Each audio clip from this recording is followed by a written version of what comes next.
Are you a sports fanatic? You get off on college football, college basketball, the NBA, the NFL, golf, ping pong, and sports betting. Wait, back up. Ping pong? What the hell? This is Jump Shots from the Goal Line. Watch out! He's got getting away from the top speed! Hot takes and hilarious banter on everything from college football to the NBA and everything in between, except ping pong. And we're not just flying solo. We're bringing in some heavy hitters from the world of sports. Journalists, players, legends. You name it, we've got them. Why should they have all the fun? Bryant for the win! Bang! This is Jump Shots from the Goal Line. Where every episode is a slam dunk. And now your hosts, Jonathan Dugan and John Henningsen. What is up, everybody? Hopefully everybody had a nice little weekend. It rained quite a bit in Tucson on Friday. I was in the thick of it. I was supposed to be at a pool party and got absolutely soaked. So welcome to monsoon season. We said it last weekend, but I'll say it again. It's here and it's fun until it's not. So outside of that, Henny and I did play in a little golf tournament this weekend, just not together. We were enemies this weekend, quote unquote. Yeah, but it's rough out there. Yeah, a lot of mean looks. Yeah, just a whole lot. Just catching strays. Fan favorite Matt Hesse was on my team. That's right, Brett Dalby. The Matt Hesse was on my team. We had a few other people that listened to the show that were out there. We were handing out tasties. We were wearing the merch. I mean, it was a whole jump shots from the goal line like bonanza out there. Let me tell you. It was fun. I didn't play my best round of golf. I've been on, I don't think I should talk about how I'm playing when I am playing well at all anymore. Because shit you not, since I started talking about how great I was playing, I've had like back-to-back stinkers, bro. Just absolute regression. Oh, you're the cooler, dude. You can cool my game. The last thing I need you doing is telling anybody how I'm playing either. That's why I don't even want to tell you. I don't even want to tell you, dude. I'm like, if I'm playing good, if I tell Dugan's going to be like, hey, he's playing great. And I'm cooked. That's the new nickname, the cooler. I love it. I really did earn that, didn't I? My buddy Tanner, went out with him, absolutely stunk it up with the wife there. Then I go out in this golf tournament, have a few good shots, but for the most part, I wasn't a whole lot of use to my team. But we did finish 6 under. So who's to say it was a bad day, right? I had fun. Who cares? How did you play, Henny? Yeah, but all right. Who cares? Like I said, more you talk about it doesn't help anybody. But no, honestly, like, yeah. Well, I mean, it wasn't. I mean, it was fine. It was like, it is what it is. Like, honestly, those things, dude. Like, if you don't have, look, you need 4 guys all playing well that day. So it is what it is. We played all right, but honestly, we had a great time. So that's what I go to those things for. I really don't try to. Look, I would be happy to win a scramble if we won a scramble. I like worrying about my own game, doing my own thing. That's really where I prefer to keep it. But it was a great time. It was really good to see everybody. It was fun handing out tasties, letting people see and get excited about those. A lot of people have heard about them. This gave us an opportunity to put them in everybody's hands, let them give it a try. So you could see the excitement around that. You looked really good in the polo, so that was looking fresh. And generally just like a good vibes. Like it was like I had a ton of fun afterwards. It was good to hang out with you guys afterwards and stuff. So it was like a really good time just across the board. Yeah, dude. Shout out to Lou, longtime listener, buying us a couple vodka Red Bulls. Weird he knows guy. us well, dude. Knows us well. Dude. No, and the funniest thing about that is right. So actually, that was probably the best summation of like how our round went. This guy doesn't ever get those. I have no idea where those came from. Like just randomly showing up. I'm like, what is this? What happened? He's like, man, no, it was really sweet. Love you, Lou. But It was just funny. I mean, as soon as you see people acting a little different, it like maybe didn't go the way you planned. It's going to be a long day too when one of your scramble partners shows up a hole and a half late. But hey, it's okay. Some people say like you have a vibes guy. If your vibes guy is not willing to sacrifice and vibe so hard that he's maybe a hole or two late, is he really a vibes guy? Maybe some questions you should be asking yourself about your foursome. So things to think about. Yeah, but hey, we did get a sick Tasties commercial out of it. I think it's sick at least. I do have it here. I'm gonna go ahead and play it. Just FYI, one of the polos is out. I'm flaunting it in the commercial. So this is maybe a commercial for Tasties, but it's also a commercial for the merch. So keep an eye on it. I'm going to play it. We're on a mission to make golf tees a little bit less boring. So I'm calling on all golfers to go start and buy some Tasties. Tasty.com, be your best friend. Promo code JumpShotsPod, 15% off. Now watch this drive.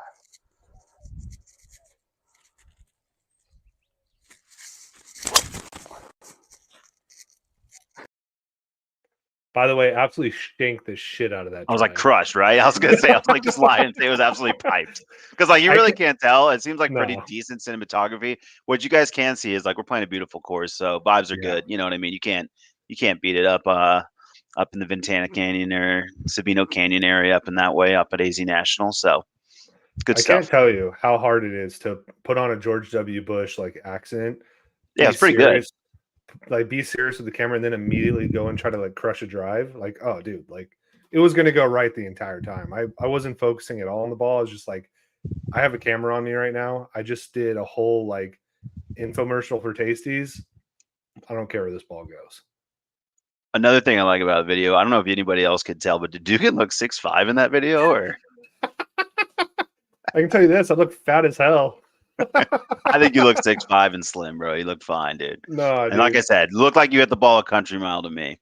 I'll tell you this much: that polo was comfortable, and I'm not just saying that because it's our shit, but like it was very, very comfortable. It was a hot, humid day, believe it or not, in Tucson, Arizona. Thing played, dude, felt great. I thought I played pretty well in it. I mean, I'm talking shit about my game, but like it felt good. It wasn't a hindrance. You know what I mean? And to be honest with you, I filmed that after drinking a few brewskis, a breakfast burrito, and like a lot of food the day before. It was a little bloated. I thought it hit it pretty well, like more so than other like white shirts I would own. So that is the Not a Golf Pod polo. Those will be available soonish. We're working that out. Yeah. So be on the lookout for that. We'll be throwing it out on the social medias. Obviously, we have an incredible partner that helps us out with that. If you want to go ahead and plug that, I know it's your boy, Henny. Yeah, Cactus Blossom Customs, man. So Cactus Blossom Customs, yeah, you can find them. They're here local, and so if you're in Tucson too, it's good to rep local. They do a lot of the stuff for like the high schools around here. You're gonna see their gear like honestly all over town, whether you realize it or not. They're literally everywhere. But yeah, if you're looking to get something customized, they can hook you up. Yeah, so we'll be right there on their website. By the way, there will be a whole jump shots from the goal line kind of section. We're only going to have 3 things to start out with, but we will have the Not a Golf Pod polos that you can stunt on all of the other golfers when you go hit the course. We will have a Give Wilbur His Guns Back t-shirt, and we will have a Polyzona t-shirt as well. So 3 different items: football, golf, whatever. As you guys, do, if you can think of any other like, I don't know, taglines or whatever that you love from the show, yeah, just DM us. Let us know. I would love to collaborate with our listeners and get some sick merch out there. So be on the lookout for that. Other than that, dude, the NBA offseason is kind of like off and running, is it not? I mean, we had a whole draft weekend. It's like jogging. Kind of, yeah. I mean, to be honest with you, the draft happened. That was a little bit of a bore, a little bit of a snooze fest, but we kind of knew that was going to happen because this was a pretty weak draft. I think it went about how we thought it would, except there was a good little juicy story in there that we'll get to here in a little bit, pertaining to a certain Duke player. And so that happened. And then obviously this whole week has been like free agency stuff, which we'll jump into. Overall, though, I mean, look, we have a favorite team. It's the Phoenix Suns. I liked what they did. I really like Dunn. He's just a real solid defender. I know you and I talked about it off the show. Yeah. We don't love the University of Virginia, but we do appreciate their defensive acumen. And that is exactly what the Phoenix Suns needed. Granted, he shoots like 50% from the free throw line and shoots like an abysmal percentage from 3-point. They don't care. They don't want. Yeah, well, they don't want to score at Virginia. How can we know? Like this is the problem. So this is the quick problem with Virginia is like they don't want to score the basketball. Right. They hate it. They don't want fun. No. So like he's perfect. He's been a perfect. All he's ever done is do everything he's ever been asked of his coach. And so we'll just see if they ask him for a little bit more, if he can give a little bit more. Yeah, I think a perfect fit for the Suns. Like I think a lot of the time last year we were missing kind of that Mikal factor, just somebody you could throw out there on the wing. He's going to play his ass off. He's long, whatever. That's what Dunn did all over like his career at Virginia, was just like intercept passes, huge dunks, rebound. That's exactly the kind of piece that the Suns needed. If you're looking for flash, maybe he's not your guy, right? I mean, I think he's going to have some really cool posters because the guy's got bunnies, but I mean, that's really what the Suns need. They have plenty of shooting, right? Grayson shot. What he shoot? You were just telling me a story. 46%. You hear 46% from three. 46%. Yeah, 46. He was one of the best in the league. Obviously, when you have at least when you have Durant, Beal, and Booker, you're going to get some level of shooting most nights from them. And there's a few other guys on the squad that are pretty decent shooters. So that wasn't the issue. It was really just defensive effort. You're going to get that in spades with this guy. The second guy that we drafted, I wasn't too familiar with, but kind of a big, rangy center. I guess he's actually from, I think Chandler or Glendale. I don't know how much he's a Phoenix kid. Yeah, I just know he's a Phoenix kid. I already forget which Phoenix school, but yeah, he is from Phoenix. In Okoro, and he's I don't know a lot about him either. I'm not going to sit here and pretend like I watched a ton of Marquette basketball, but I did like dig into it, like just clip wise going through it. And dude, I like him. He's really athletic. Much like in a guy I'm sure we'll get to, but like in similar to Plumlee, like just seems to have like a lot of like really nice skills, good cutting, like able to put the ball on the floor at times. Was even playmaking a little bit. So I really like what they added, man.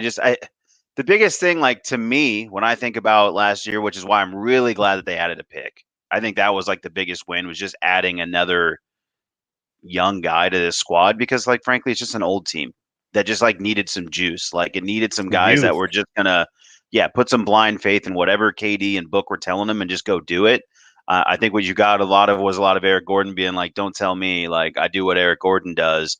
And that was just really painful to watch. So like I'm really glad we're not doing that again.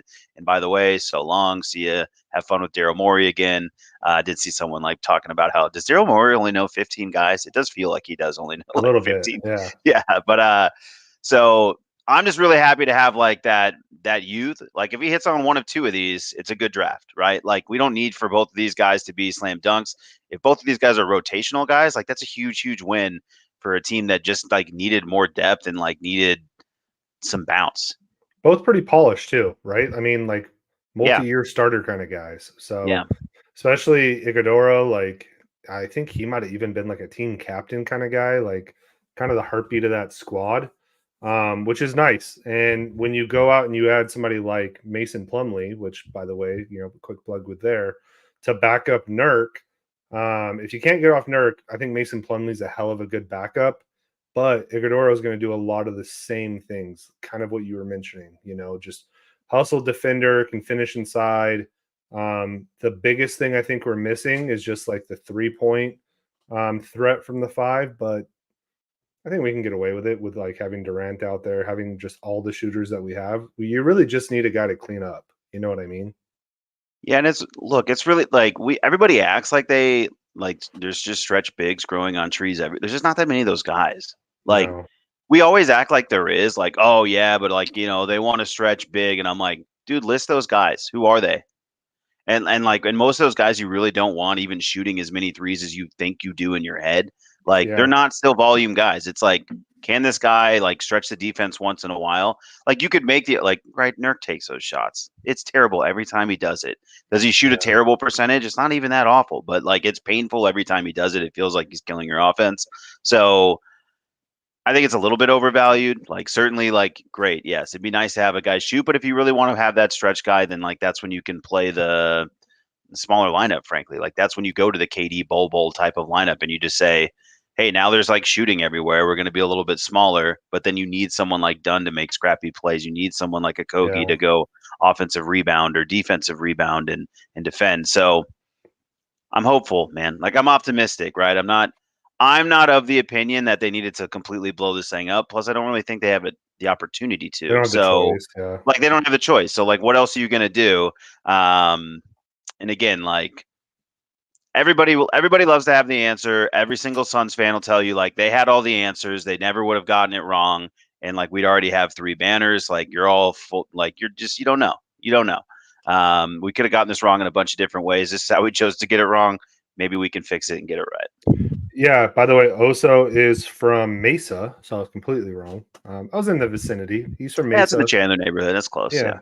Went to Desert Vista, so local kid. Yes, school I can't remember. No, kind of off the wall, but he did go to Marquette. Good coaching there with Shaka. 4-year starter though, so I mean that's all you can ask for. He's probably going to be a pretty instant contributor, I would think.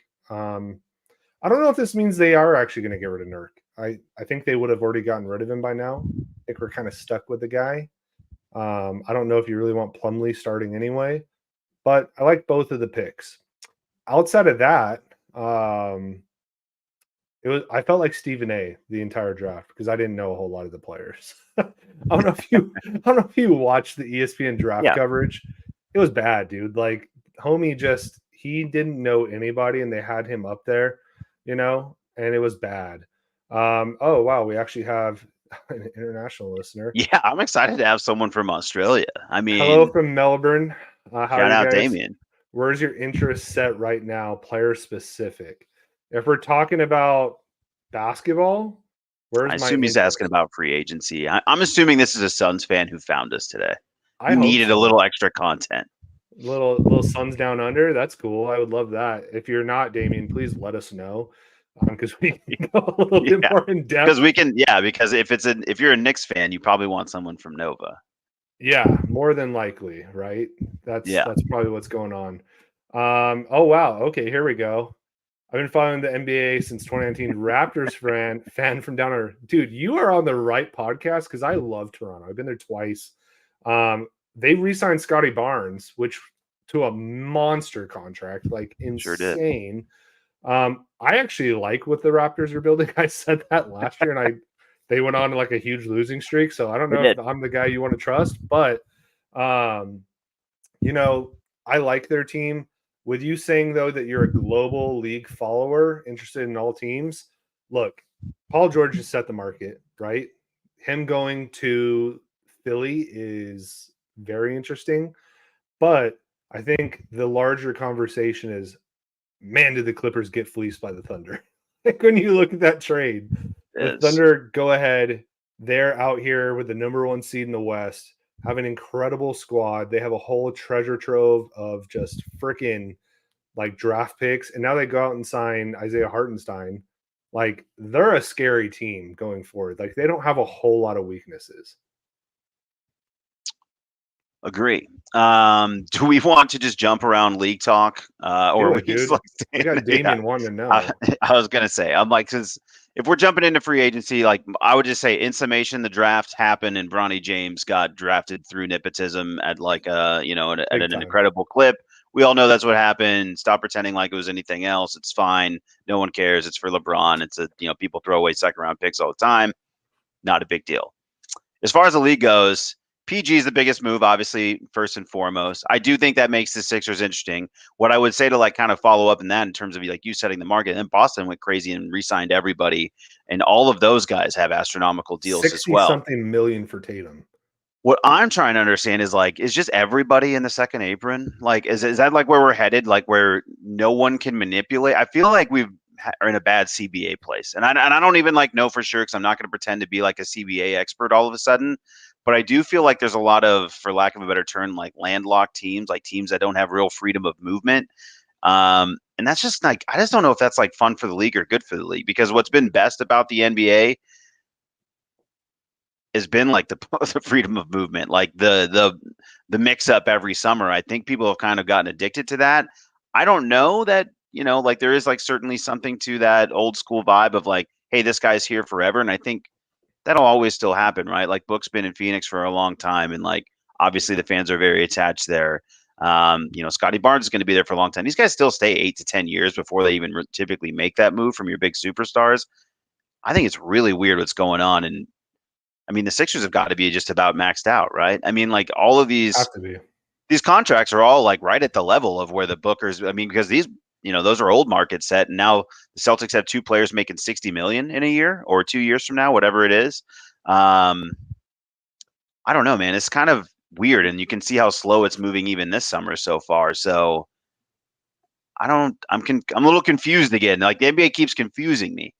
Yeah, and what the Sixers did is interesting, right? Because now they have two players that are going to be like 120 million a year that both play like 40% of the games. You know what I mean? Yeah, I mean, my favorite tweet that I saw about this was like, hey, watch out for the Sixers. They could be a real sneaky play to get to the Eastern Conference Finals because they've never been past the first round, apparently. So, yeah. like, I like Paul George. I've liked Paul George for a long time, but the guy just can't stay healthy. He's got a little bit of the Kawhi-itis, he caught that was in LA. But I mean, look, you got to maximize the time you have with Embiid. He's an incredible talent. Paul George, when healthy, Yeah. incredible talent. They finally get off of what's his name? Freaking Tobias Harris, who for some reason the Pistons said, hey, we want to sign you. Of course they did. It's interesting, dude. Like, I don't understand what the Pistons do, but I'm not a Pistons fan, so it's okay. The Sixers are gonna be a sneaky play, man, but they're in a really, really tough conference. We used to joke all the time about the East just being not great. Then the Celtics go out and win the championship, right? But then the Knicks go out and sign all of Villanova's like whole alumni. So they're gonna be better. Sixers go out and do this. Miami, like, they're gonna load up, right? Tough, yeah. Pacers looked good. They're going to probably make a few moves. So the East is going to be tricky. So I am glad about that power balance shift, though. Like, it's nice for a change to see, like, at least so far, some of the movement going east and away from the Western Conference. Like, that is, like, it's really nice to know the Clippers, like, although they did add some, like, little pieces today that I thought were, like, okay. They did some okay things around the edges, but I want to see that power balance shift back to the east so the Suns can be left alone. Yeah, no, I completely You know what agree I mean? with you. And I Yeah. did see a rumor that Paul George almost signed with the freaking Nuggets. That would have been as much as we just talked about him not being healthy. Like, that would have been scary, right? Kentavious Caldwell-Pope signing with the Magic, by the way. So that's also great for us. Yeah, again. Keep it happening. Let's keep that needle moving. The Lakers not getting Klay Thompson, though he does go to the Mavericks. That's a huge move, right? Yeah, what do you think about that? I'm highly skeptical. I think on paper, like all moves in the offseason, it sounds great, right? But if we're being honest, Klay is not what Klay was.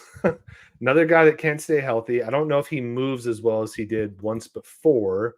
I think like in a vacuum it's good, but I think it's going to actually maybe lead to a regression for the Mavericks, to be honest with you. Because I think they're going to overly rely on him, and he's just not he's not the same guy anymore.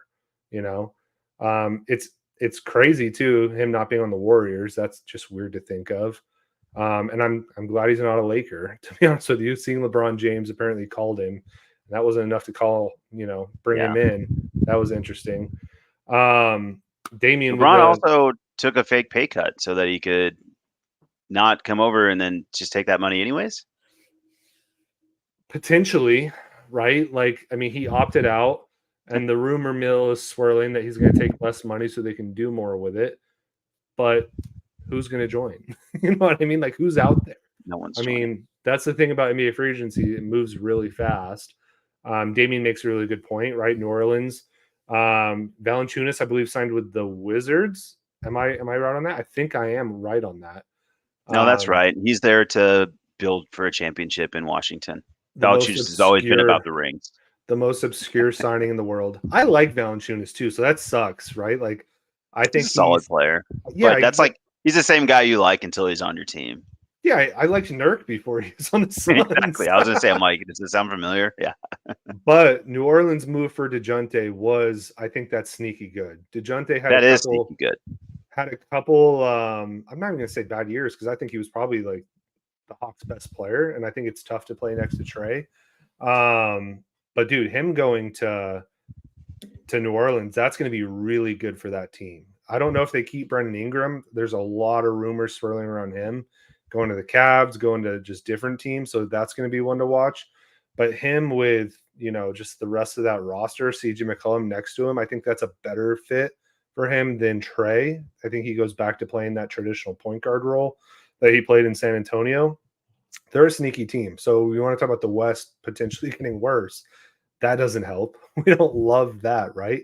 Chris Paul signing with the Spurs. I think we just knew that was going to happen, right? Like, that was the easiest call in the world. Why is he still playing? I don't know, but I mean, him throwing lobs to Wemby is going to be fun to watch for 20 games. Like, Dugan, you talk a lot about your family, but you go home. Chris never goes home. No, never, dude. You know what I mean? Like, Chris is like, I love my family so much. I'm like, well, just go home then, dude. Yeah, You're 100. He has in no NBA desire. Years, He has no desire to hang out with Chris Paul Jr. It was funny though, because I saw as of recently as today him literally in a State Farm commercial wearing a Warriors jersey. So that was interesting. I don't know what to think about that. There's a lot of rumors. Can I add to this too? Like, I also thought this was funny, like from the Chris Paul, Clay movement. So like Chris going to San Antonio, like it's his fingerprints will like linger there for a while, which scares me. I'm not worried about like what they do next year, but him like going in and raising some super point guard and teaching Wemby tricks scares me. So I don't like that. I don't want his witchcraft in San Antonio. That bothers me a little bit. Yeah.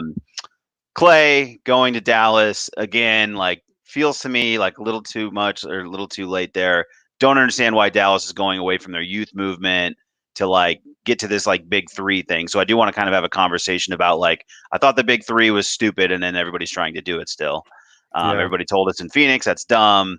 Dallas signs up immediately. Philly signs up immediately. Everybody's trying to get their big three still. And then like I got lost in all of that I don't even remember what I was going to talk about, but finally came back to me in that, why are we talking about the Warriors dynasty being over after Chris Paul and Clay leave when Chris Paul was never a part of it? Obviously Clay was a part of it, but this has been done for years. Like this is not, they should have done this 2 years ago. Like this was done. Like this dynasty is not over. It has been over. Now, do they have a chance to still build around Steph for a couple more years? Yeah, probably. But it's not the same dynasty. It's not the same thing. Like that, the fact that they're throwing that phrase around like 2 years removed, 3 years removed from a championship now, that just sounds silly. I know that the Warriors are linked to Lauri Markkanen, former Arizona. Yeah, great. Some whispers there. T-Wolves whispers there as well, which I assume would be like what, a cat? Would that have to be like a cat deal or? I mean, it would have to be, right? I mean, that's really. I just don't know how it would work otherwise. Yeah. You sending Gobert back there? Yeah, that's the thing. I don't think anybody's taking. I don't think they're taking him back on the. I mean, if we're being real, he's never had a lower stock than now, right? So, like, I'm talking about Cat in Utah. That would be almost perfect. Almost. I mean, it's certainly fine. I mean, I don't need to watch a lot of Cat basketball. I've seen enough. I think I get the idea. I don't think he's obviously a super talented guy, and what have you. But I don't know. Like that's such a weird trade too, because it's like Lauri and him are this. I really don't understand what that. I don't understand how that works, because it just none of it makes sense in my brain. Like if they move Cat, it's like it almost feels like they're trading equal parts, because I do think Lauri and Cat are very similar, right? The only difference is Laurie's just really not under the scrutiny of playoff basketball yet. So we'll find out. Like, he might secretly be Cat. I mean, I don't know. He might be better. He might be great. We'd find out. But they're both just like bigs that shoot. They're not going to be real involved defensively. And I don't know how the Utah Jazz fans would feel about trading, a big white guy that can shoot for a Dominican kid that hasn't been good for about 2 years. So that's not really their MO. That's not really their brand. So that'd be tough. It is a little off-brand. They do have a very specific brand. Yeah, that's for sure. Which we'll go over in a little bit. Yeah, which again we'll get to. Wiggins potentially on the move as well. That could be interesting. Again, the Warriors just completely imploding. They're just changing up everything, which is crazy. I think it's time, right? Has to be. Clippers, you mentioned them briefly. They signed Mo Bamba. Really the greatest thing he's done. Dunn, Bamba. I like Dunn a lot. I think that's a sneaky good pick for them. I don't know if they bring back Westbrook, or did they re-sign him? Still out there, as far as I know, unless I missed something in the last whatever. He was still floating around. There's Denver rumors there too. That was another. Please make that happen. There was like mutual interest tweets at some point. Russell Westbrook could be interested in finding space at a mile high. Yeah, as of a day ago, they were trying to trade him. So I think with Chris Dunn coming in, that's probably a certainty. I don't know how you feel about this. I'm all for Madness Ball. If he gets cut for some reason, bring him to Phoenix. Can it hurt? Yes. No, I mean, yes, but like, I don't know. I'm like so torn on. I've gone back and forth on Westbrook 35. I've always liked him, actually. I've always enjoyed his game. Always enjoyed him. Like, he brings a certain energy. I think it's fine. Like, I don't think it's the worst thing in the world, but I do also think it's very funny when people are like, yeah, we bring him in as a point guard. I'm like, you got to stop. Like, we can't even, like, does anybody seriously take him serious as a point guard at this point? Like, there's no way. Like, I don't even think of Westbrook. He's a small forward in like a point guard's body who's just athletic enough to make it work. And it's like, this guy isn't a point guard. See, Damien's saying he would love to see Westbrook at Denver. You know what, Damien? I feel the same way, but it's because I don't want to see Denver win. And I truly just want to see what Nikola Jokic would do when Westbrook brings the ball down 7 times in a row and just jacks a 3 and just bricks it. That would be top tier. If you think Jokic hates like being a basketball player now, let me tell you, playing 82 games with Westbrook, he might give it all up and just go raise his horses. That's what I'm telling you right now. Well, yeah, and that's the thing. So this is my thing with Russ. Like, I love Russ. I love his energy. I've always liked him as just like a character in the league, whatever. But then this is what happens. People go like, well, if he's a point guard, and like, well, now he'll like, what if he picks it up and he finally like learns on the defensive end? Because even though he's like a great effort guy, like, he always gets lost on defense. But what if this is the year he figures it out? I'm like, dude, we're in like year 15. Like, what are we talking about? Like, yeah, it could not be more clear like what this guy is. Like, I understand the upside of a guy who's getting minutes for the first time, or change of scenery guy. Well, he's changed plenty of sceneries. So what he is. High motor guy. I mean, I wouldn't hate it, dude. I wouldn't hate it. But speaking of tall white guys in Utah, Drew Eubanks going to Utah. How about it, dude? Yeah, dude. And he got more money. Yeah, I don't understand. He was so bad. One of the worst like NBA center seasons I can think of. And he got more money. I mean, I can see some of the raw stuff there. So, I mean, I am working under the assumption that they feel like with good point guard play, he's better than he looks in Phoenix. But that was rather interesting to me. Yeah. Damien says Mike Malone would be the perfect coach to rein Westbrook in. I'm going to just say right now, Damien. Yeah, like, no. He had Ty Lue. He's had plenty of coaches. Like, that's what I'm saying. It's I don't think it's going to happen. No, like, he's going to be exactly who he's always been. And if like that's what your team needs, it's fine. But like he's not. This is who he is. Yeah. Suns are talking about maybe bringing in Kyle Lowry or Monty Morris. You bring that big ass over into Phoenix, Kyle. Like, I think that's a good fit. I do too. Kind of like a Chris Paul light, which is exactly what they need. I think just like give him a lot of minutes with Beal, like. Just let them figure that out. Yeah, I don't know. Like, is there anything else from like the Suns standpoint that you're interested in them like getting after? I mean, I think that's still probably what, I know we just did random league thoughts and notes, but anything else that like jumps out at you? Obviously I know like that's what I mean. I know the Dunn signing hurt. I think that was like a guy Suns fans wanted and started watching and paying closer attention to. I think Lowry makes some sense from a point guard position. I like Monty Morris. I liked what he did in Denver when he was there. That would be Yeah, cool. it's not the worst. He's an adult, so it's like an adult point guard. I think that's really the only move they can make. They're pretty hampered on the tax bill there. They already have the center position locked up. They brought back Bol. They brought back what's his face, the 3-and-D guy. God, can't freaking think of his name right now. Signed him to a 3-year contract or 4-year contract. Why am I blanking right now? Oh, Royce? Yeah. Royce O'Neal. Thank you. Yeah. Jesus Christ. Brought him back. Yeah. So we talked about him last week, though. So, yeah. But, yeah. Solidifies the 4 position or the 3, depending on where Durant plays. Really, the only move they can make is a point guard because they don't have one. And they didn't have one last year. Yeah. And that kind of bit them in the ass. So, I think it's really just those two. Bring me Kyle Lowry. If you're going to go all in, which you kind of have to with this roster, that's a guy that you go for, right? Damien wants to know Jeremy Grant back in Denver. Probably not. No, he makes way too much money. There's no way they bring him in. Nor do I think they. I don't farm team though, so maybe. I don't think they'd want to do it though. I think they really appreciate the depth that they have, and that would kind of, get rid of that. You'd have to trade a few guys to match salary, and there goes your bench, right? So I don't love that. Oh, our guy Josh Green going to Charlotte today in the Klay Thompson move. Yeah, he was part of the Klay Thompson deal. I saw that. That's what I'm saying. They're losing because they also moved. Who's the other one? I'm gonna forget his name now.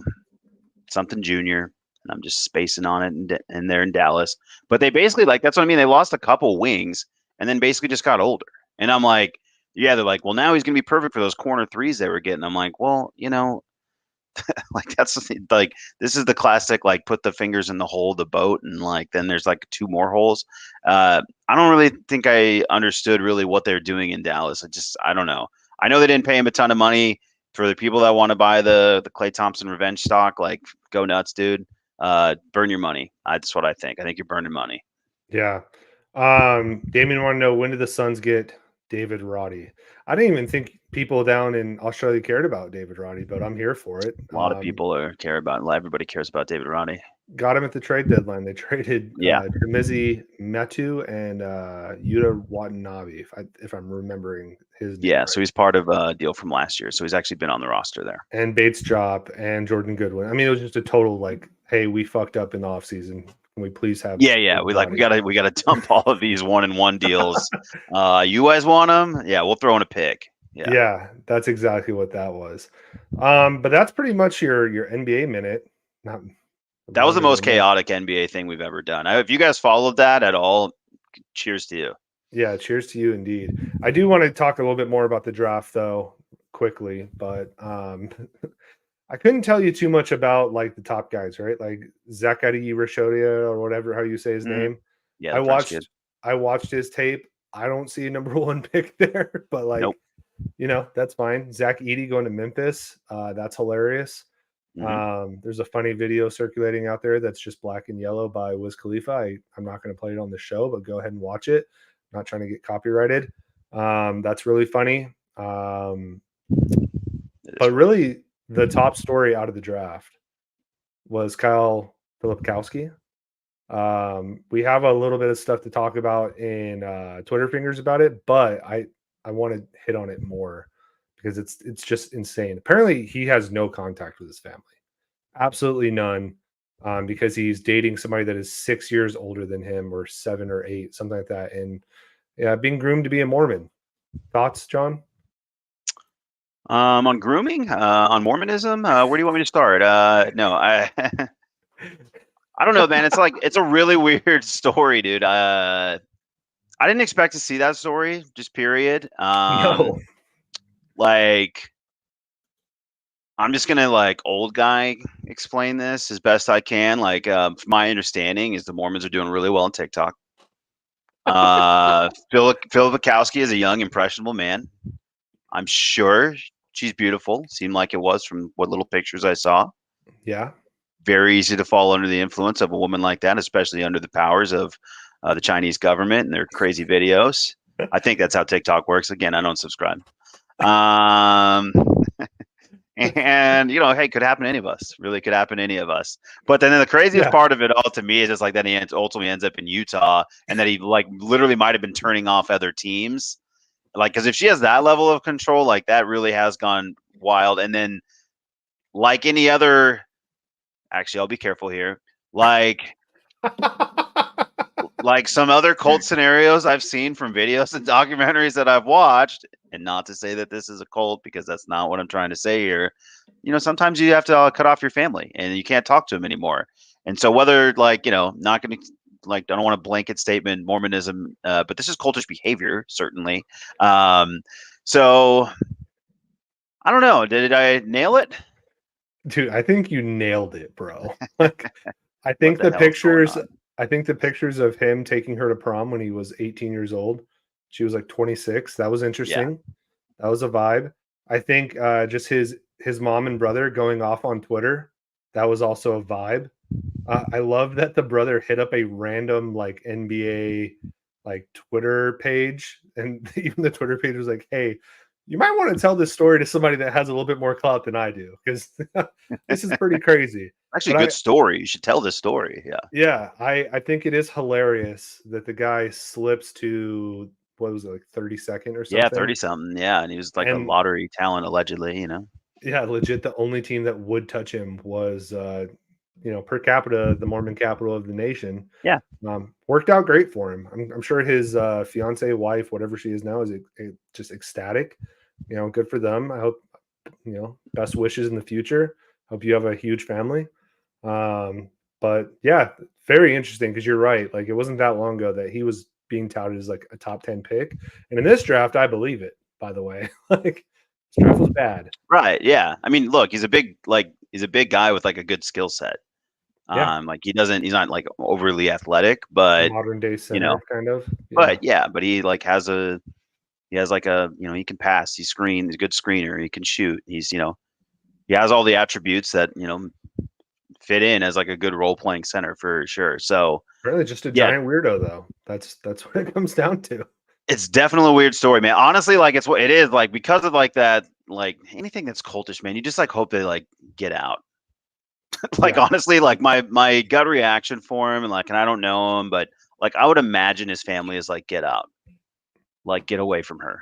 Like she just might be a bad seed, right? Like, again, I'm not trying to paint broad strokes here in this particular scenario, though. Yeah, I think it seems like a weird situation he's in. Maybe she's great though. Yeah, maybe she's great. Maybe this is everything that he's ever wanted, and this is what I always think, Dukes, right? Because like some people in those cults, they seem happy, eventually it seems to generally go south. But for a long time, there can be a nice blissful run where everything's going fine. And again, there's plenty of folks in the Mormon religion just doing like regular stuff. I know plenty of them, perfectly fine, normal, natural behavior. This one just seems to have gone above and beyond. My good friend Tanner, former Mormon, says he sucked in, bro. Whole fam got him sucked in. So thank you for your insight, Tanner. We appreciate you. Thanks for watching the show. Mormon Insider. There we go. That's what we needed. Yeah, we got insiders in the church, baby. What's up? Good. I would love to know what Damien's thoughts are on Johnny Furphy from Kansas. Because I'm not going to lie to you, I was watching the draft and I saw that name come across, and I was like, "That's totally a fake 2K player, Johnny Furphy." That sounds like, I think that's an Australian last name. Can we go to Damien on that? Damien, you want to fact check us? Yeah, can you check that? Is he Mormon? It kind of sounds like Perth vibes to me. Yeah, amateurs golfing, the Mormons are balling. You've seen those temples. Fun fact about Dugan, your friendly co-host here. I grew up, one of my best friends is Mormon, and I can guarantee you they all play basketball, because I grew up playing in a Mormon church basketball like every single Wednesday. In fact, my good co-host here, John Henningsen, almost broke his finger playing basketball in a Mormon church. So we have some inside knowledge. Just FYI, they do. Everybody in Arizona has friends, Mormon family. Like everybody in Arizona knows somebody. It's out here out west. It's a thing. Absolutely. Yeah, we've really just driven the shit out of the Mormon thing. By the way, yeah, I don't know what. That's why I was like, I don't know why you're like, let's talk more about this. I'm like, we should. Damien, if you're here still, by the way, Alex Sarr, he's from Perth. You know, maybe you can give us some insight on him. That'd be great. I feel like there were a couple other like Aussie guys that yeah, here we go, right here. AJ Johnson played for the Illawarra Hawks. A lot of Aussies, dude. And Josh Green, who we just mentioned. Yeah, and apparently too, if anybody besides the Lakers drafted Bronny, he was going to Australia. So man, what a play that was, wasn't it? I love that. I love that Rich Paul thinks that he can go to the rest of the league and be like, don't touch Bronny or else he's going to Australia. And the rest of the league was like, would love to see that. Make it happen. I don't know, man. It does bum me out that somebody like Bronny gets drafted, but Keshad Johnson doesn't. Though Keshad did end up in Miami, which was sick. Great fit for him. I'm pumped about that. Yeah, that kind of shocks me. I just look at him and he makes NBA sense to me. Yeah. I was sad to see though that Shams, tough week for Shams, by the way. But he did announce that signing as former San Diego State Aztec, Keshad Johnson. That was a tough look, you know. Kind of feel bad for the Aztecs though. They don't get any shine on it. I mean, we basically had them free. I mean, we stole them. We did. We certainly did. You're right. Cool. The last thing we're going to finish up on, because that was a lot of basketball talk, probably more than we've done in a while. Not that we don't love basketball. Our freaking background is basketball, but Henny really wants me to go off on the U.S. national soccer team. Yeah, I'm just going to sit back, man. Well, we lost to Uruguay tonight. Chippy game, typical cone me ball kind of style play. Faloran Balogun out in the first half because he's just getting shit on.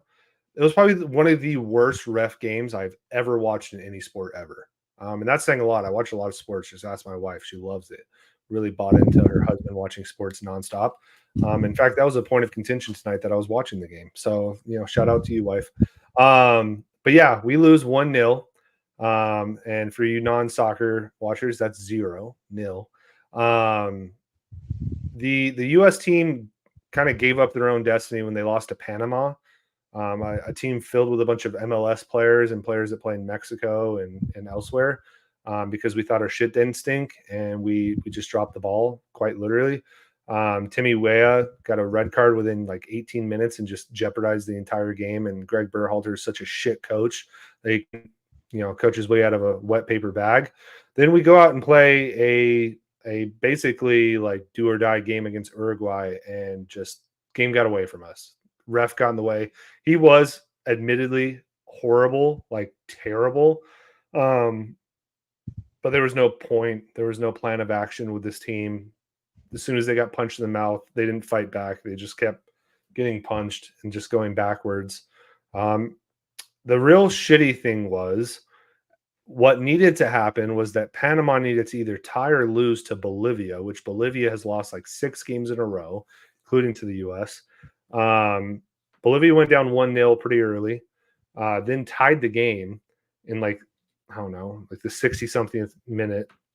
And as a non-soccer watcher, Henny, if you are a team that is relying on another team to fuck up, but you're playing in your own game, do you typically scoreboard watch? Do you advocate for that? Are you like, hey, let's see what the other team is doing? Yeah, no, you shouldn't. You can't do that. Yeah. Well, the head coach, Greg Berhalter, literally made a point to the scoreboard and go, look, guys, look. And then they got scored on within 2 minutes. So really, really good coaching, really good game management, Greg. We love you. I hope that you find your way back home, because it's not going to be on the U.S. men's national team charter. We are out of the Copa America. It was a fun ride. We do host the World Cup in a couple of years, and we have the most talented team we've ever had. For the love of God, Federation, if you're watching, I know you are. You all love Jim Tucker in the goal This line. is what they come for, dude. They see the flag. You just got Emma Hayes for the women, one of the greatest women soccer coaches in the world. Go get somebody good for these dudes. Go get Jose Mourinho. Go get Jurgen Klopp. Go get somebody. They all have made millions of dollars. Go give them a $2.5 million contract because you have to match Emma Hayes' contract for some asinine reason. But go get a real coach, somebody that's going to challenge these guys. Because Greg Berhalter is these dudes' best friends. There's been so many fucking dumb quotes all week about, oh yeah, Greg doesn't even talk to us about soccer off the pitch. Oh yeah, like we haven't even talked about that because it's not important. Blah blah blah. He doesn't challenge them, and guess what happens? Then we come out into these games, we get red cards at 18 minutes. We blow a fucking game that we should win in a group that we definitely should have not maybe won because Uruguay's good, but we should have advanced. And then we come out in a do or die game and we look like shit. We get punched in the mouth and we don't even respond because we have a pansy ass coach that is afraid to make any kind of changes. We played our best soccer when he got canned. And guess what we did? We went out and hired him again because we're just a bunch of losers. We don't care about it. So do the right thing. Soccer is finally getting a little bit of traction in the U.S. This is the perfect time to capitalize when you have a World Cup coming up. Somebody like Henny will even watch it because it's in the U.S. Go get somebody that gives a shit and will actually turn this team around. That's all I'm asking for. We have a team full of players that all play in Europe finally. We actually have a talented team, and we're putting out stinkers against Panama, putting out stinkers against Jamaica. We show up maybe a little bit for Brazil, who, by the way, Brazil didn't give a fuck about that game, and we still only drew them. Go hire a real coach. All right, I'm off my soapbox. No more stinkers. That's right. Yeah, get the stinkers out of here, man. We have the LeBron James of soccer. Utilize him well, please. All right. All right, man. This is kind of a good thing, though. Like, just like real quick, in summation, good thing that we lost this because maybe we can't get rid of this coach and there's still hope for the World Cup. Probably not with the Soccer Federation. So we'll probably hire somebody really good. All right. Well, hey, we have basketball in the Olympics, so USA. Which, by the way, I don't know about you. I'm not real confident about. I'm like way more confident about that than soccer.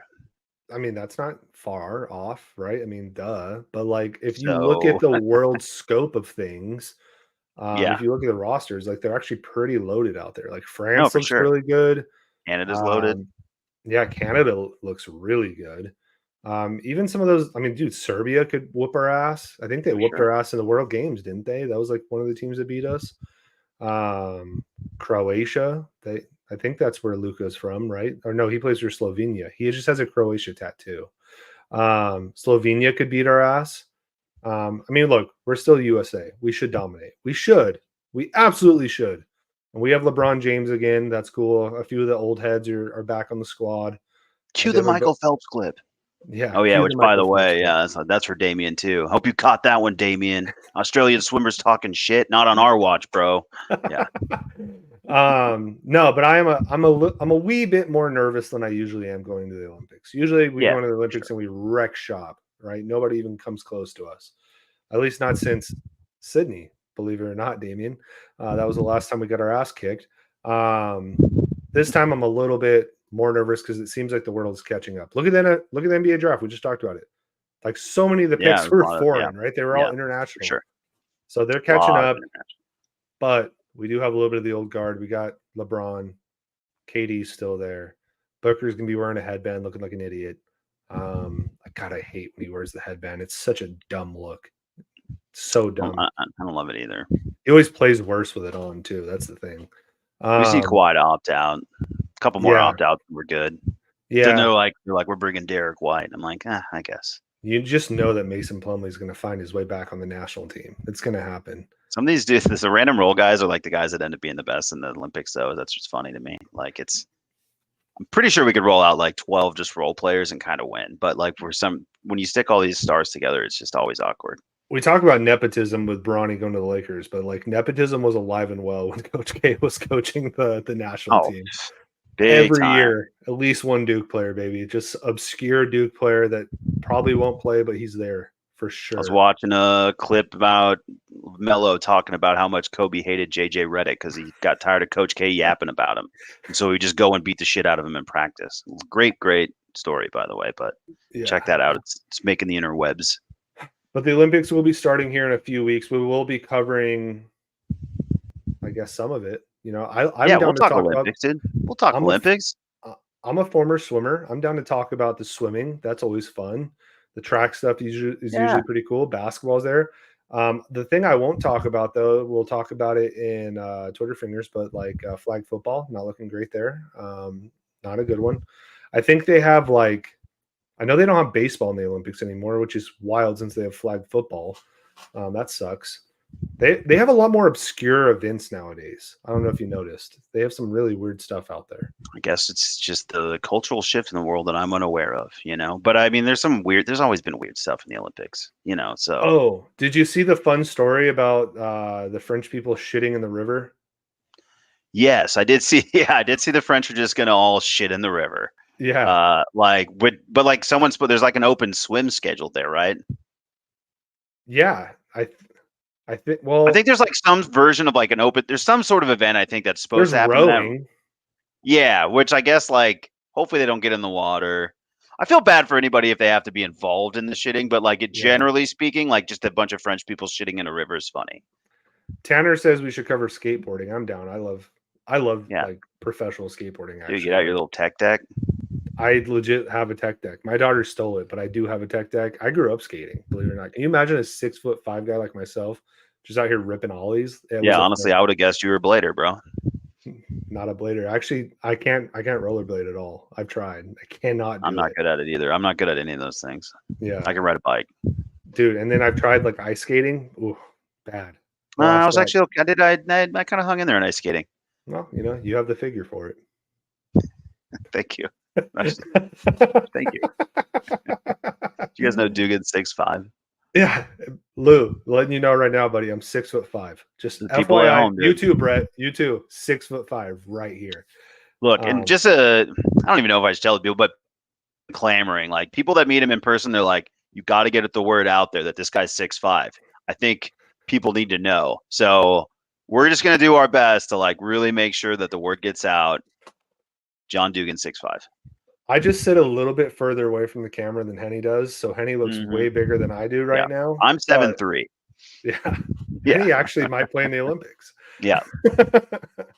All right, dude. I've had enough of this shit. Let's just go. Let's just get to it. Just go. Yeah. All right. We've mentioned it a few times already, but we're gonna get to Twitter fingers. We have a few different pertinent things that we can cover. First and foremost, though, I'm excited to talk about this. We got College Football 25 coming out here pretty soon. And guess who's in the top 25, baby? The Arizona Wildcats. Let's go. That did make me excited just to see us in the top 25. You know what's funny? I don't even care about of course we'll care and we'll talk about it. Coaches poll, AP poll. I don't care recruiting rankings. We talked about all this is stupid. Give me my team power rankings from NCAA football, EA Sports. That's where the real. If it's in the game, it's in the game. You know what I mean? Let's be a real couple bitches though, real quick, and criticize. Oh yeah, we're gonna still also complain about Colorado for sure. Yeah, let's go through it though really quick. Top 5 I'm okay with, right? Georgia number 1, of course. Ohio State, hell yeah. Oregon, sure. Alabama, yeah, of course. Texas, hell yeah. Clemson at 6. We'll also like to pause here to be like, I pulled this from a tweet from an Oregon fan who was like, who says Oregon's not recruiting in a national program? I'm like, dude, you can't quote the EA Sports stuff and do this. But go ahead, carry on. Clemson at 6, dude. They were ass last year, and they got Dabo still, bro. What are we doing? At 6? Then you got Notre Dame. You want to talk about nepotism. Notre Dame has been the biggest nepotism school in the world for the last 30 years, always in the top 10, and they always finish outside the top 25. I don't get Notre Dame at all. LSU, they lost a bunch of guys, but for the vibes, I'm okay with them being in the top 10. LSU's top 10 automatic. Yeah. Legacy Penn State, Drew Allar. That's all I got to say. Don't get it, Drew Allar, right? Utah, I don't know. I respect Utah. I kind of want to hate on Utah though, because this podcast, our Facebook page joined a lot of different Big 12, blah blah blah, fan pages, and the Utah fans are the worst. They are the fucking worst. They think their shit doesn't stink. They think they're the best team in the world, that the Big 12 is so lucky to have them. And Cam Rising's been there for about 8 years. So I don't know what to make of them. He could either be shit hot or really good. I don't know. We'll see what happens. Michigan all the way down at 11. That makes a little bit of sense, right? They lost a lot of guys. Lost Harbaugh to a certain team that should be in San Diego. Florida State, I can buy into that. Miami, really? I love Miami. I would love if Miami was good. Would love it, because college football is more fun when Miami's good. But I just goddamn, I like that your approach to this is like 1 through 25. I'm annoyed with 1 through 22. Stupid. I like the top 5. Top 5 was You cool. did. You and then did. they You got gave the, the top 5. then we got to Clemson at 6, and I just don't get it.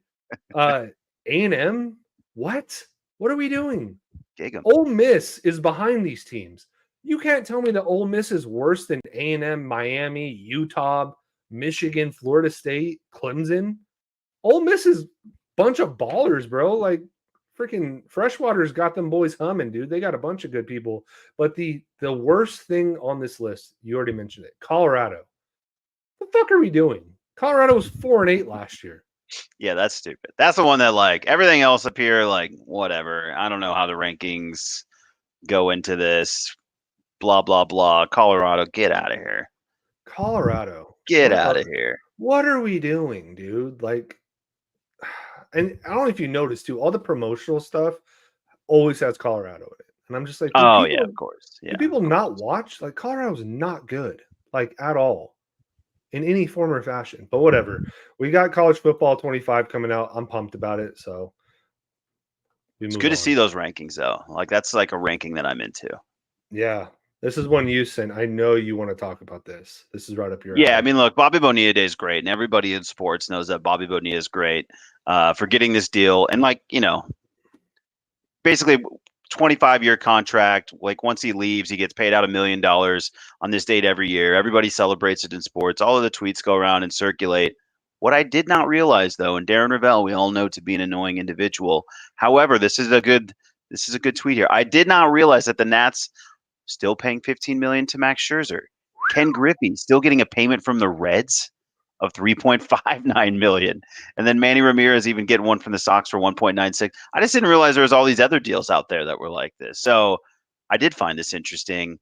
But it's still Bobby Bonilla Day to me. But baseball money. Like, this is why everybody says baseball money is crazy. These guys, dude, Griffey already had a son come and go through college. His athletic career is already over, and he's still getting paid. Like, my man's busy being a photographer, bro, and he's still getting paid almost $4 bills. Like, good for him. Even Randy Johnson, very photography forward in Seattle. That Seattle team. Absolutely. Manny Ramirez out here getting free sushi for life when he was playing in Japan, but he's also getting $2 million a year. Yeah. Also, dude, sweet deal. Good callback. Yeah. Yeah, dude. Like, people want to talk about the NBA players getting 60 million plus. Baseball players got it made, dude. You're right. Ken Griffey Jr. hasn't done shit for 30 years, and he's still getting paid $4 million a year. Like, it's crazy. It's insane. It's awesome, though.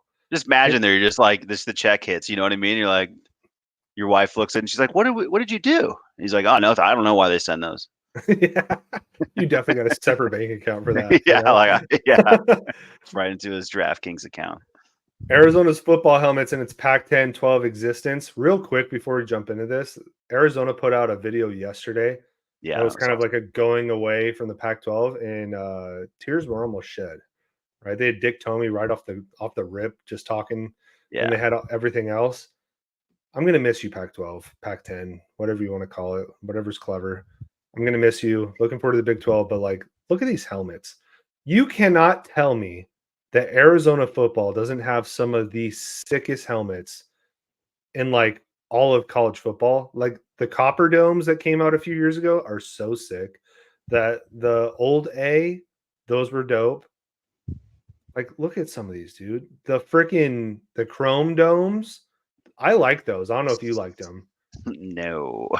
I liked them. That's on the I could never see those again, and that'd be fine list. Dude, the one that Will Tate right here is wearing, though, where like that matte navy, that's sick. The all whites, even though you can't really see the A, those are kind of cool.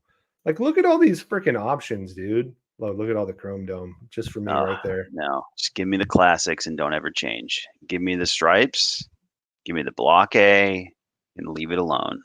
Give me Don't the ever red, white, and blue, change. baby, all Don't ever day. change. Don't ever change. A lot of cool helmets in there. Arizona's maybe swagged out, dude. I mean, but look, man, the uniform they got going right now is exactly what it needs to be. Don't change it. Don't change it.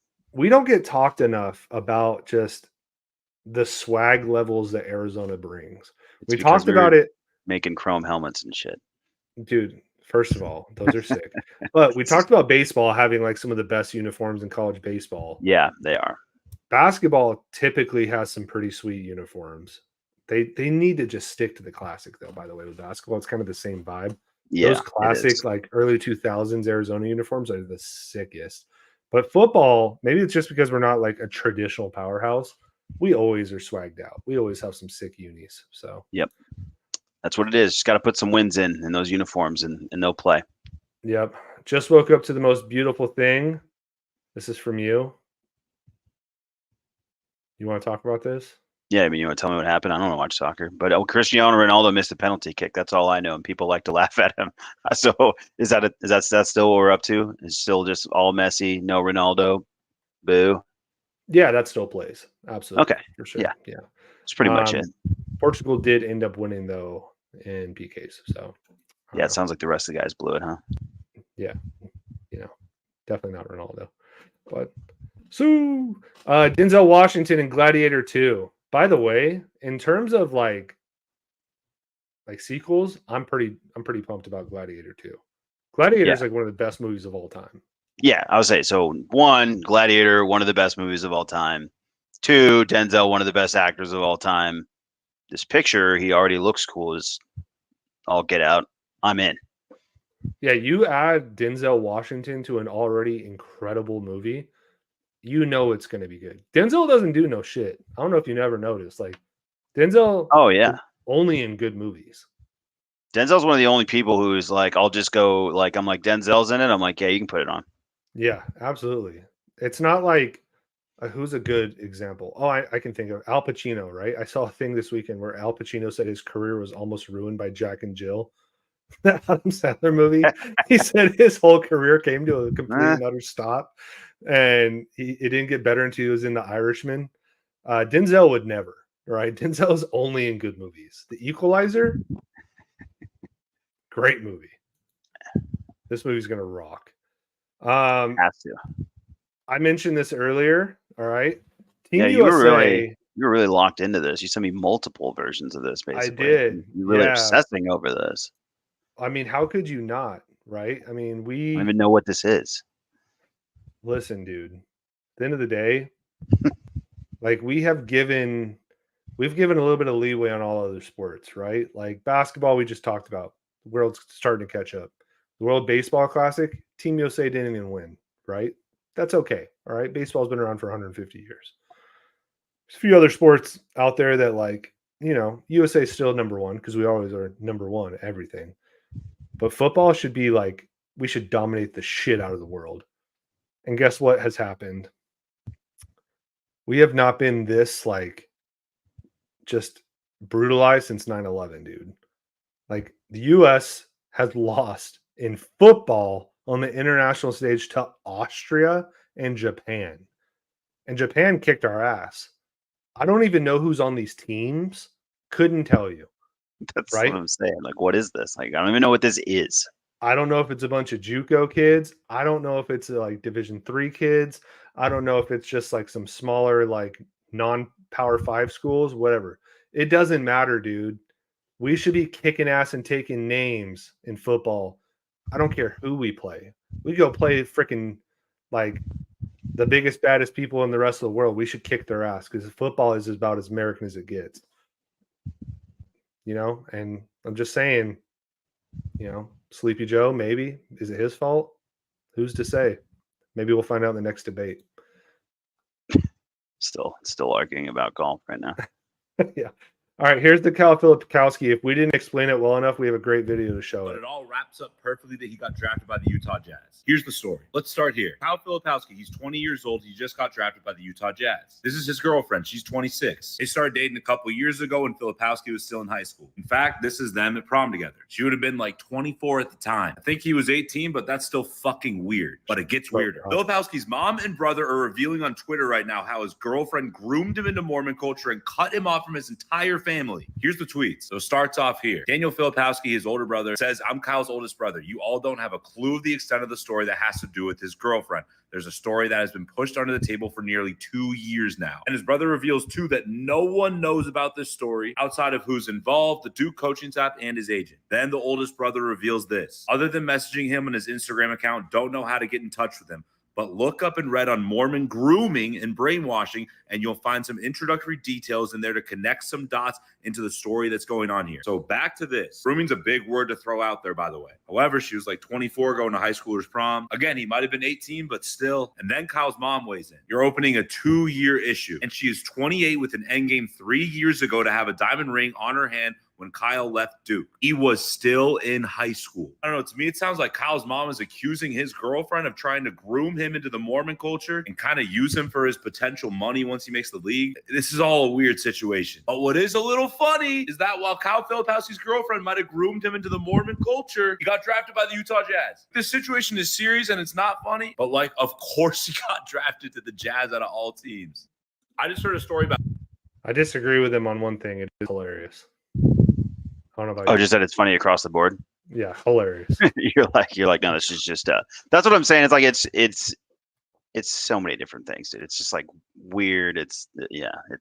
She's it's also a lot. Smoking hot, by the way. Like, kind of get it. I think I mentioned that one in my breakdown. yeah, it was in Cliff Notes for sure. Yeah, we already covered this pretty extensively, but I wanted to play that video because it's. Yeah, no, I think it does tell the story for sure. All right, there's Team USA lost to Japan. It's the under 20 World Championship, so it's probably a bunch of high schoolers. That's what I'm saying. I just don't know what that. I'm glad that you're passionate about it. You're fighting the right fight. I just don't even understand what this is. We can't be losing to the rest of the world in football, Henny. I agree. It's bad. Okay, I we agree. just lost golf, right? We lost to the world. We lost to Europe there. We're right? gonna lose in flag probably. Who are we losing to in flag football at the Olympics? Dude, whoever's out there playing flag football right now, getting ready to play a bunch of people that don't play flag football.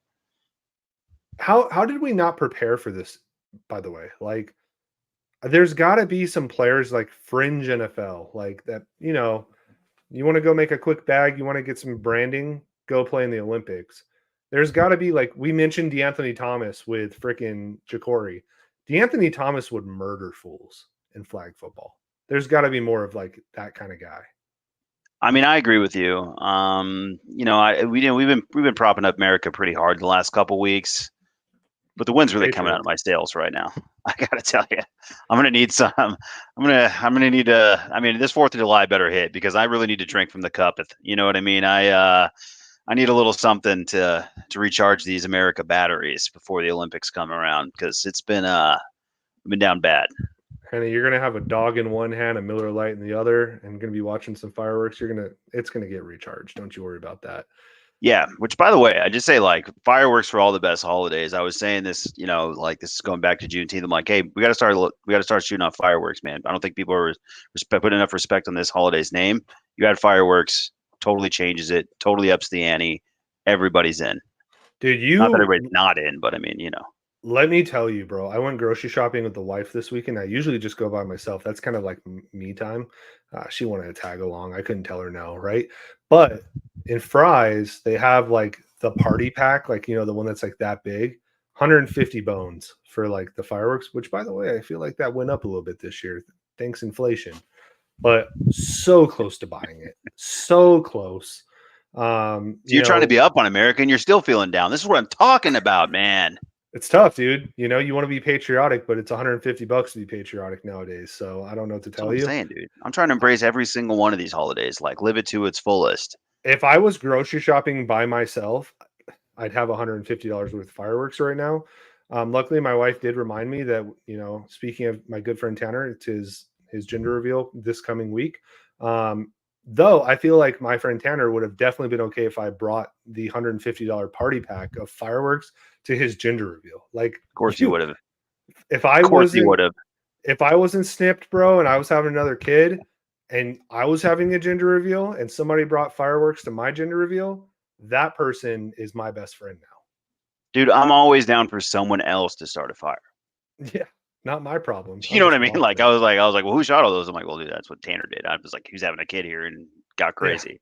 Yeah, yeah, that was on him. Yeah. By the way, real quick, obviously everybody has hot dogs on 4th of July. Is there any other sneaky food that's like, like maybe we should have a little bit of this, a little bit of that? Like, what's your go-to on 4th of July?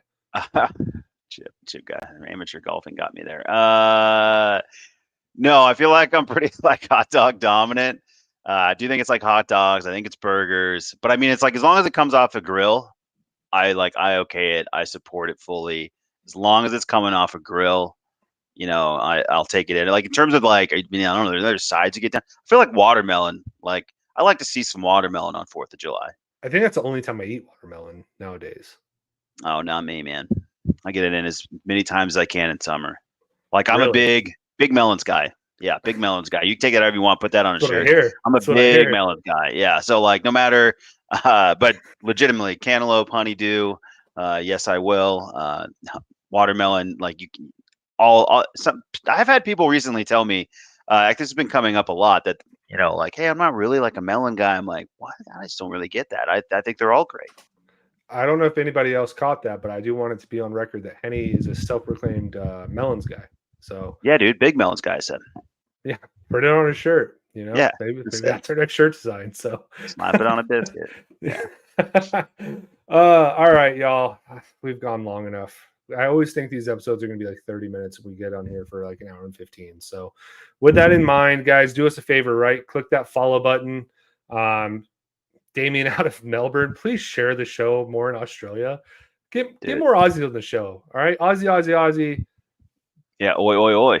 Oi, oi, oi. I was trying to think of the word. And, Foster's means beer. So that's all I really know. Throw another one on the Barbie. I don't know. That's not a knife. This is a knife. Yeah. That's good. We're good at this, dude. We need more of you. All right. So our international fans, please share us amongst the international waves. We appreciate you coming on, bud. Thanks for throwing all those great questions. Joining the party. But hey, the rest of you guys, please click that follow button if you haven't already. Click the bell icon to be notified when we go live, when we drop a new video, whatever.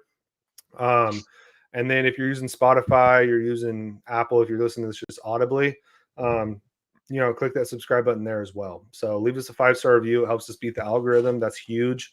And then follow us on all socials, right? We're on X/Twitter. We're on Facebook, TikTok, Instagram. We're on all of them. And you really are going to want to follow us on those social media channels because guess what? We're going to be dropping that sweet, sweet merch here pretty soon, right?